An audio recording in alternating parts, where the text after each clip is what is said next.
الحمد للہ وکفا وسلام علی عبادہ الذین اصطفی اما بعد فاعوذ باللہ من الشیطان الرجیم یا ایہا الذین آمنوا اتقوا اللہ ولتنظر نفس ما قدمت لغد۔ اے ایماندارو، اللہ سے ڈرو، ہر جان اس بات پر غور کرے جو کچھ اس نے کل کے لیے بھیجا ہے۔ میرے قابل احترام سامعین، یہ اللہ پاک کا بہت بڑا کرم ہے، اس کا عظیم الشان فیصلہ ہے کہ نیکیوں کا موسم بہار نمودار ہونے کے بالکل قریب ہے۔ ہماری جسمانی نشو و نما کے لیے اللہ تعالیٰ نے 4 موسم بنائے ہیں اور ان سے ہم بھرپور فائدہ اٹھانے کی کوشش کرتے ہیں۔ اسی طرح روحانی طور پر اللہ تعالیٰ نے نیکیوں کا موسم بہار رمضان المبارک کو بنایا ہے۔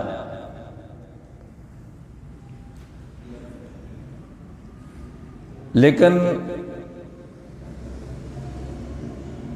ہمیں اس کی برکات سے دامن کو بھرنا چاہیے۔ ہماری جو اس عظیم الشان مہمان کی آمد پر جو اس کے استقبال کی ضرورت ہے، الا ماشاء اللہ ان کے علاوہ اکثر لوگ جو ہیں اس کا خیال نہیں رکھتے۔ سب سے بڑی غنیمت تو یہ ہے کہ اللہ انسانوں کو یہ موسم فراہم کر رہا ہے۔ ہر آدمی گھر میں، دکان پر، منڈی میں، تجارت گاہ میں، مسجد میں، جن مجالس میں بھی جاتا ہے، اپنے ارد گرد دیکھے تو بے شمار ایسے دوست ہیں جو آج نظر نہیں آ رہے۔ یہ اشارہ ہے کہ ہر آدمی نے اللہ کے پاس جانا ہے،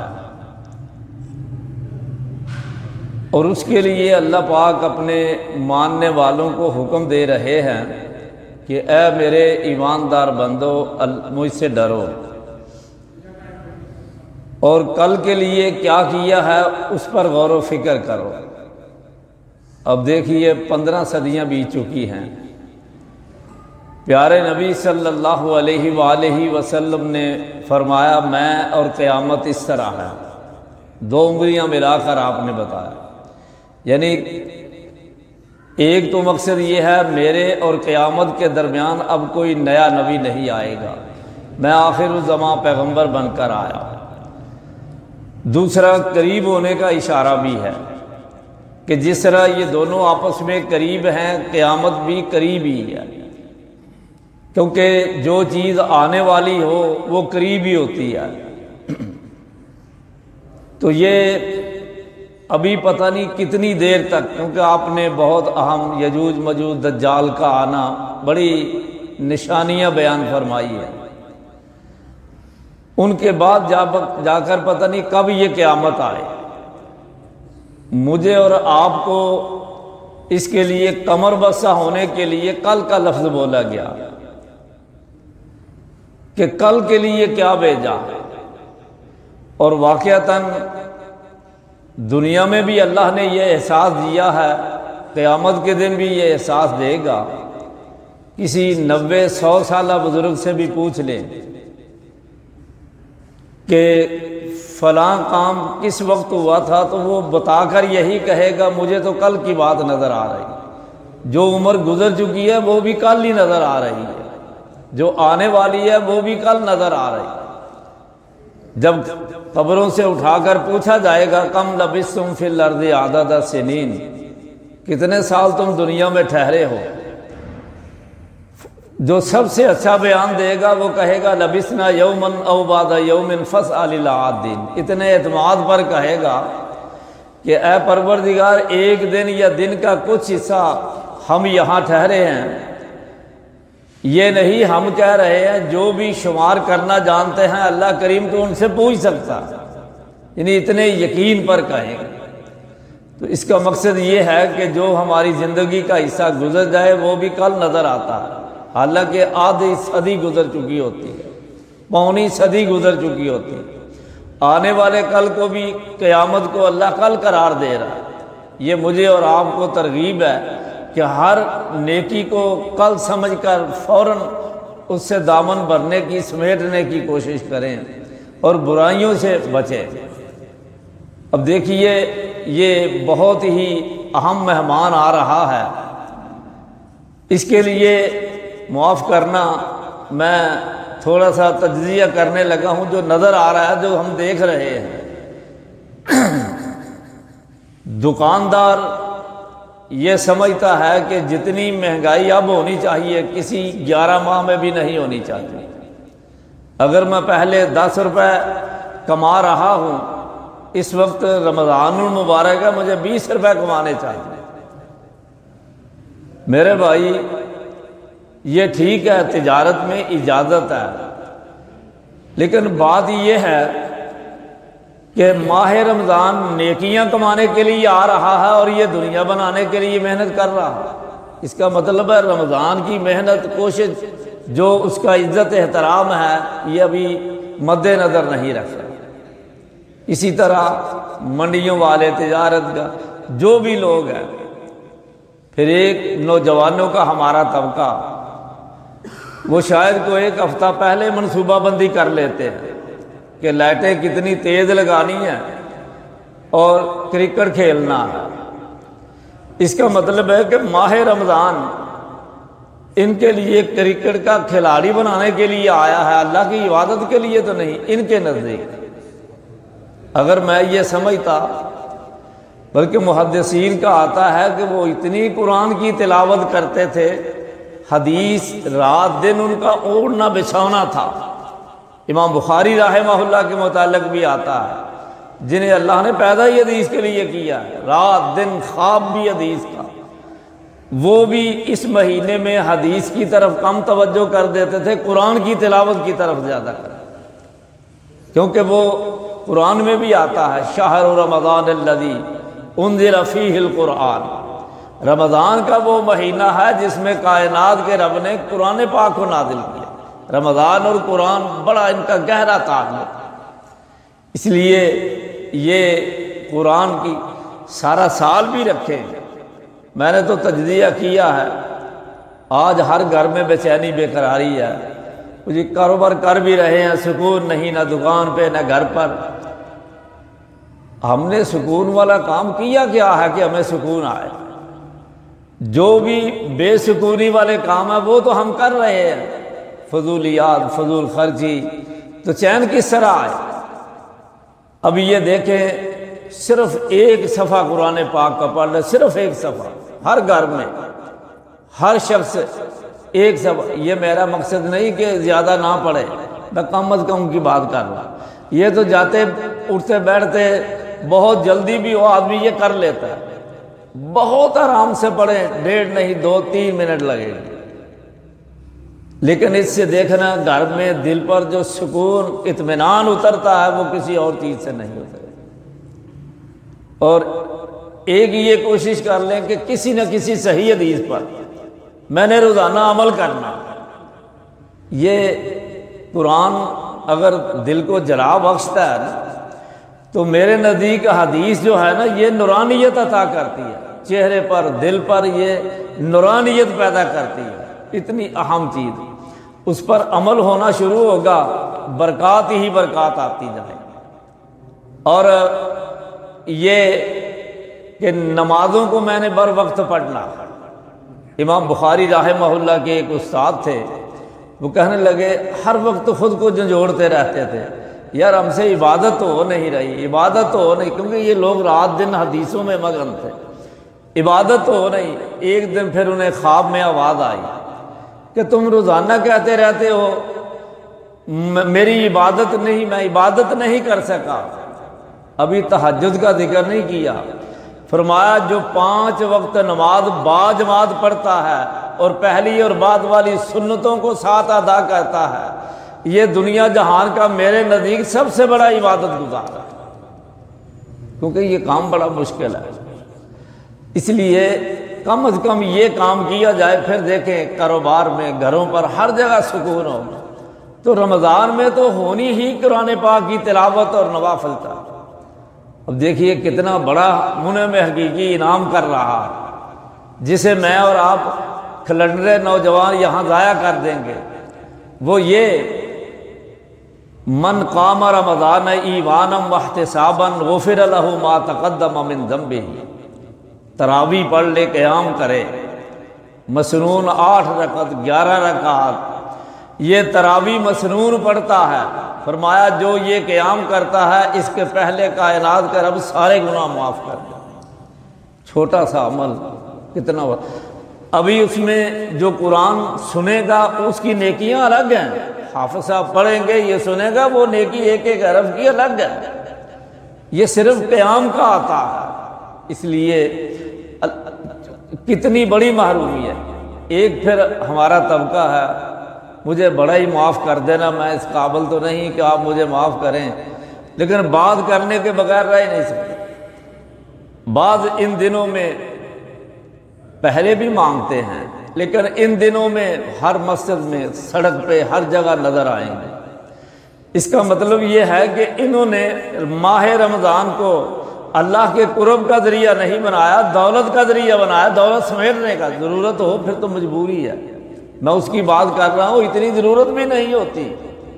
یہ اس در پہ، اس در پہ، مسجد پہ، باہر، ہر مقام پہ مانگ مانگ کر دولت اکٹھی کرے۔ اس کا مطلب ہے کہ رمضان المبارک اسے دولت دینے کے لیے آیا، یہ تو دنیا جمع کر رہا ہے، یہ سب کچھ یہیں ختم ہو جائے گا۔ نیکی تو جو کرے گا وہ آخرت کے دن کام آئے گا۔ بعض اوقات ایک نیکی کام آ جاتی ہے۔ اب دیکھیے ساری برائیوں کا پلڑا حدیث میں ہے، وہ زمین پہ لگا ہوا، اللہ پاک کہیں گے کہ اس کی نیکی دیکھو، ایک کاغذ کا پرزہ نکلے گا۔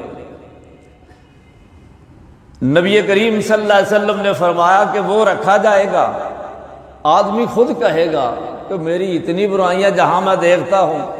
حافظ ابن حجر رحمہ اللہ لکھتے ہیں کہ وہ میزان باقاعدہ ہوگی، اس کا پلڑا بھی ہے، اور زمین آسمان جتنا ایک پلڑا ہے اس کا۔ اس کا مطلب ہے وہ دیکھے گا زمین سے آسمان تک میری برائیوں کے ڈھیر لگے ہوئے ہیں، یہ کاغذ کیا کرے گا؟ وہ پرزہ رکھیں گے تو وہ نیچے بیٹھ جائے گا، بوجھل ہو جائے گا، ساری برائیاں اوپر چلی جائیں گی۔ اس میں کیا لکھا ہے؟ لا الہ الا اللہ محمد رسول۔ اب جو خود مایوس ہو چکا ہے میری بخشش کہاں ہوگی، یہ کاغذ کیا کرے گا؟ ایک نیکی اس کی نجات کا باعث بنے۔ فمن ثقلت موازینہ فہو فی عیشۃ راضیہ، خوش خوش زندگی کا مالک بن چکا ہے۔ اس لیے اصل بات یہ ہے، یہ سارا ماحول۔ پھر ایک ہمارا اور بھی طریقہ، سحری کھاتے ہیں سو جاتے ہیں، افطاری کرتے ہیں پھر بھی سو جاتے ہیں۔ ہمارا کھانے کی طرف، میں یہ نہیں کہتا آخر روزہ ہے کھائیں، سب کچھ کر، لیکن اس کا مقصد یہ تو بھی نہیں کہ بد ہضمی ہو تو تب چھوڑے کھانا۔ اس کا مطلب ہے یہ کھانے پینے کا مہینہ میں نے بنا لیا، حالانکہ یہ اللہ کی عبادت کا مہینہ ہے۔ حدیث میں آتا ہے عام حالات میں عشاء کی نماز با جماعت پڑھتا ہے، فجر کی نماز با جماعت پڑھتا ہے، اسے ساری رات کے قیام کا اللہ اجر عطا کرتا ہے۔ اب یہ سو جائے، روزہ رکھ لیا، سو چکا ہے، کتنی بڑی محرومی ہے۔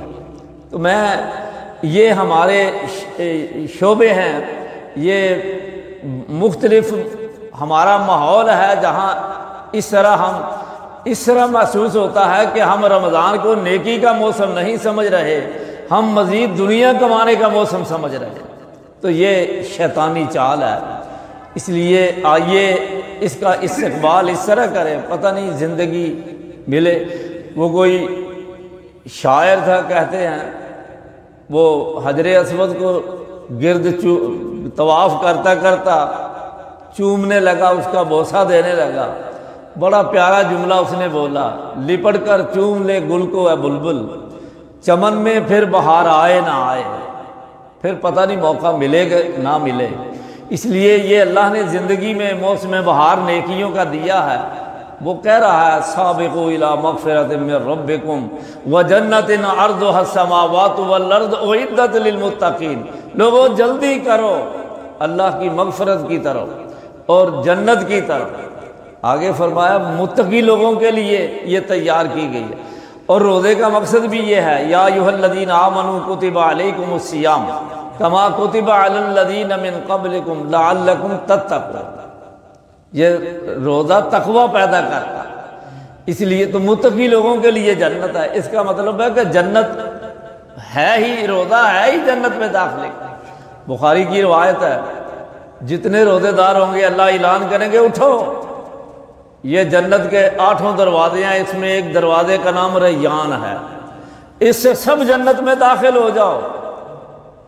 فرمایا جب آخری روزے دار جنت میں داخل ہو جائے گا پھر وہ دروازہ بند کر دیا جائے گا۔ یہ اعزاز صرف روزے داروں کو ہے وہاں سے گزرنے کا، جنتی بھی وہاں سے نہیں گزر سکتے، روزے داروں کو وہاں گزرنے کا، اس کے بعد اسے بند کر دیا جائے۔ تو یہ ہے اتنا بڑا، آخری بات کر کے میرے بھائیوں اسے ضائع نہ کریں۔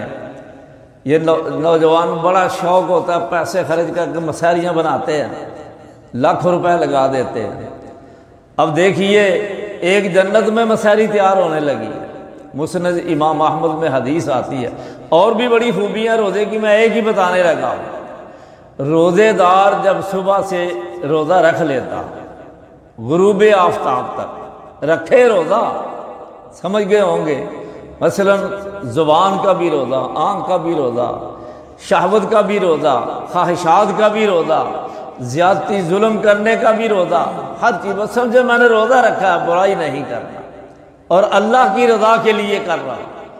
حدیث شریف میں آتا ہے، مسند احمد کا یہ حدیث کا حصہ ہے، اس وقت جب یہ سحری کھا کر فارغ ہوتا ہے رب کائنات فرشتوں کو حکم دے دیتے ہیں کہ جنت میں میرے روزے دار بندے کے لیے ایک گھر مسحری تیار کر دو، غروب آفتاب تک وہ اسے تیار کرتے ہی رہتے ہیں۔ فرشتے کام کرنے والے، اتنی طاقت ہے۔ میں نے کسی جگہ کسی تفسیر میں پڑھا تھا، یوم یدعون الی نار جہنم دعا، جہنمیوں کو جہنم میں پھینکا جائے گا، دھکا دیا جائے گا۔ کہتے ہیں فرشتہ دھکا دے گا، 7 لاکھ آدمی ایک ایک دھکے سے جہنم میں جا گئے، اتنی بڑی طاقت والی۔ اور پھر قوم سمود وغیرہ کی تباہی کا جو آتا ہے، کہتے ہیں جبریل علیہ السلام، مفسرین لکھتے ہیں، کانوں میں اس طرح انگلیاں دے لی، اپنا منہ مبارک جو ہے وہ دہلیز پہ رکھا، جو پورے شہر کی فصیل تھی، دیواریں ہوتی تھی، اس کے اندر شہر ہوتا تھا، وہاں صرف ایک چیخ ماری تھی، ان کے کلیجے بھی پھٹ گئے، دھرتی پر زلزلہ بھی برپا ہوا، گھٹنوں کے بعد ان کی جانیں نکل گئی، برباد ہو گئے تھے۔ اتنے بڑے طاقتور فرشتے یہ مسحری آپ کی تیار کر رہے ہیں، اور پھر جنت کے مقام پر اللہ کے حکم سے بتانا میں یہ چاہتا ہوں، مجھے بتاؤ کوئی کمی چھوڑیں گے؟ یہ کوئی کمی نہیں ہوگی۔ تو اس لیے اتنے عظیم الشان استقبال اللہ تو روزے دار کے کر رہا ہے۔ یہ تب ہوگا کہ اس کے بھیجے ہوئے مہینے کے جب ہم بھی یہ اچھا شاندار استقبال کریں گے، پھر انشاءاللہ روزے قیامت وہ ہمارا استقبال کرے گا۔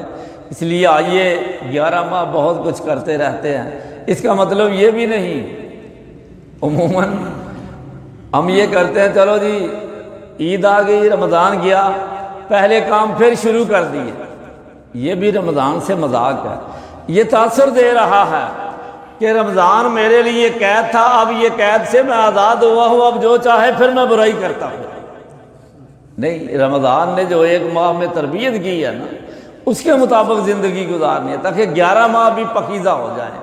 اللہ کے قرب والے ہو جائیں، جنت کے قریب والے ہو جائیں، پیارے نبی صلی اللہ علیہ وسلم خوش ہوں روز قیامت۔ اس لیے اصل یہ ہے استقبال، بہت ہی اللہ کی رحمت ہے کہ ایسا موسم بہار نیکیوں کا آ رہا ہے۔ یہ میرے اور آپ کے لیے صرف دنیا کے لیے بہار نہیں، یہ جنت کی بہار بن کر آتا ہے۔ اللہ مجھے اور آپ کو اس کی کما حقہ قدر کر کے اس کی برکات جو ہیں وہ سمیٹنے کی توفیق عطا فرمائے۔ اقول قولی ھذا استغفر اللہ لی ولکم وآخر دعوانا ان الحمد للہ رب العالمین۔ الحمد للہ رب العالمین والعاقبۃ للمتقین والصلاۃ والسلام علی سید الانبیاء والمرسلین۔ اے کائنات کے رب، ہم بڑے گناہ گار ہیں، تو بڑا بخشنہار ہے، ہمیں معاف کر دے۔ اے کائنات کے رب، تیرے بندے تیری بارگاہ میں مسکین بن کر، بے دست و پا، لاغر، کمزور ترین بن کر طاقتور رب کی بارگاہ پہ یہ سجدہ ریز ہیں۔ اللہ کریم آج ان کی عبادتیں التجائیں قبول کر لے، ان کے دلوں پر سکون نازل فرما دے، ان کے گھروں پر سکون نازل فرما دے، تمام ان کی الجھنیں دور فرما دے۔ کاروباری کوئی بھی کسی لحاظ سے جو بے برکتی ہے یا کام ہی نہیں، اللہ وہ سب برکت والا رزق عطا فرما، ہمارے بیماروں کو شفا دے دے، ہمارے فوت شدگان کو جنت میں جگہ عطا فرما۔ اے پیارے اللہ، کشمیر کے مظلوم مسلمانوں کی مدد فرما، ان کی آزادی کے پروانے جاری فرما دے۔ اے میرے اللہ، بیت المقدس کی آزادی کے اسباب پیدا فرما، اللہ ان کی حفاظت فرما۔ اے پیارے اللہ، ملک پاکستان کی حالت بہتر فرما دے، ملک پاکستان کی حالت بہتر فرما دے، یہاں کے رہنے والوں کو اللہ سکون نصیب فرما، امن نصیب فرما، ہر قسم کی برکت والی روزی نصیب فرما۔ اے پیارے اللہ، اے اللہ کریم، اپنے ان بندوں کو دوزخ کے عذاب سے بچا لے، قبر کے عذاب سے بچا لے، اللہ انہیں جنت کی ہر نعمت میسر فرما۔ پیارے آقا صلی اللہ علیہ وسلم کے دست مبارک سے حوض کوثر کا پانی نصیب فرما۔ اے میرے پیارے اللہ، جو بے اولاد ہیں انہیں نیک صحت مند اولاد عطا فرما، جن کی اولادیں نافرمان ہیں انہیں فرما بردار بننے کی توفیق عطا فرما۔ شہنشاہ معاف کر دے معاف میرے اللہ۔ اے غفور، اے غفار، اے جبار، اے وحدہ لا شریک، اپنے ان بندوں کو معاف کر دے۔ اے شہنشاہ، بڑے ہی بے بس ہیں، مالک الملک، آج ان کی دعاؤں کو قبول کر لے۔ سب طاقت تیرے ہاتھ میں ہے، ہمارے گمانڈ، یہ فخر، یہ سب دور کر دے۔ اللہ ہمیں تیری ذات پہ بھروسہ کرنے کی توفیق عطا فرما۔ شہنشاہ معاف کر دے، شہنشاہ معاف کر دے۔ ربنا تقبل منا انک انت السمیع العلیم وتب علینا انک انت التواب الرحیم، وصلی اللہ تعالی علی خیر خلقہ محمد و آلہ و صحبہ اجمعین برحمتک یا ارحم